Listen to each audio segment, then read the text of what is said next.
Napenda kujibu swali la Mheshimiwa Edwin Enos Swale, mbunge wa Lupembe kama ifuatavyo. Mheshimiwa Mwenyekiti, ujenzi kwa kiwango cha lami wa barabara ya Kibena Lupembe hadi Madeke yenye urefu wa kilomita 126.18 umegawanywa katika sehemu kuu tatu za utekelezaji zinazohusisha Kibena Kidegembe kilomita na Mfiriga Madeke kilomita 42.02. Kwa sasa taratibu za ununuzi wa mkandarasi wa ujenzi wa sehemu ya Kibena Kidegembe yenye urefu wa kilomita 41.95 zipo katika hatua za mwisho.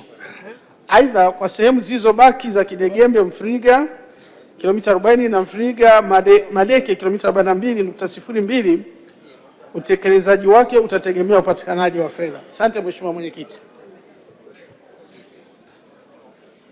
Mheshimiwa Edwin Swale, swali la nyongeza.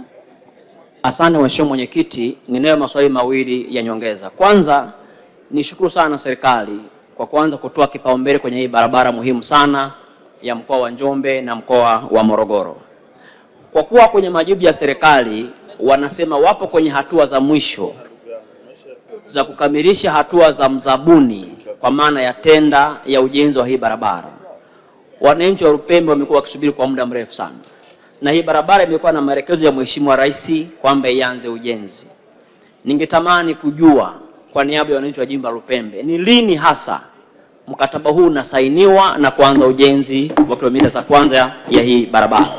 Swali la pili, kwenye hii barabara ya Kibena Lupembe mpaka Madeke yako maeneo ambako wananchi walipisha kwa ajili ya huu mradi, sehemu kama za Nyombo, Kidegembe, Matembwe, Wanginyi, Lupembe, Mfiriga mpaka Madeke. Wameacha maeneo kwa ajili ya huu mradi lakini hawajalipwa fidia, na tathmini ilishafanyika.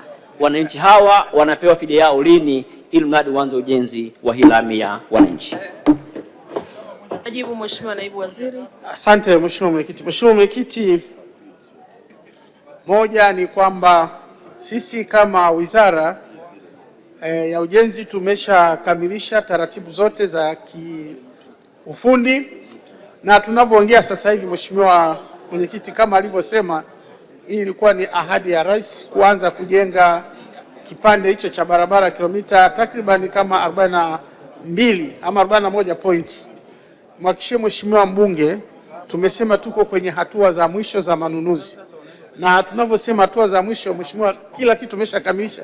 Sasa hivi tunaongea na wenzetu wa Wizara ya Fedha ili tutakapopata tu hizo fedha tuweze kumlipa mkandarasi fedha ya awali aweze kuanza kazi. Ndio kitu kilichobaki. Kwa hiyo ndio maana tunasema tuko kwenye hatua za mwisho. Atakapokuwa analipwa hiyo fedha, basi anaanza hiyo kazi kuifanya. Kwa tuko tayari, tushapeleka gharama kwa wenzetu wa fedha waweze kutoa hiyo fedha, tuanze ujenzi wa barabara. Na kuhusu wananchi ambao watapisha ujenzi wa hiyo barabara, Mheshimiwa Mwenyekiti, kama alivyosema mwenyewe, tulishafanya tathmini ya nani atalipwa na jedwali liko Wizara ya Fedha.